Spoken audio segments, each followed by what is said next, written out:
பருப்பு உருண்டை குழம்பு தான். நான் வந்து எப்போவுமே உருண்டை குழம்பு வந்து இந்த உருண்டையை பொரித்து தான் குழம்புல சேர்ப்பேன். அப்போ தான் டேஸ்ட்டு நல்லா இருக்குன்றதுக்காக நான் அப்படி தான் நான் எப்போவுமே வைப்பேன்.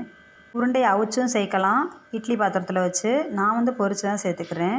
இந்த உருண்டை வந்து நல்லா அந்த குழம்புல ஊறி வர்றப்ப நல்லா புசு புசுன்னு சாப்பிட்றதுக்கு நல்லா சாஃப்டாக டேஸ்ட்டாக இருக்கும் சாப்பிட. நம்ம சேனலை புதுசாக பார்க்குறீங்கன்னா சப்ஸ்கிரைப் பண்ணி ஒரு லைக் போட்டுருங்க. கமெண்ட் பண்ணுங்கள். என்னன்னு தெரில, நானும் எல்லார மாதிரி வீடியோ போடத்தான் செய்கிறேன். வியூஸ் கூட குறைஞ்சிக்கிட்டே போகுது, வாட்ச் டைமும் இருக்கிறதும் கூட குறைஞ்சிக்கிட்டே போகுது. டெய்லியுமே ஒரு ஷார்ட்ஸ் போடத்தான் செய்கிறேன். லாங் வீடியோ போட்டால் ஒரு 10 பேர் கூட பார்க்குறது ரொம்ப கஷ்டமாக இருக்குன்றதுனால சரி ஷார்ட்ஸே போட்டுக்கலான்றக்காக போட்டுட்ருக்கேன்.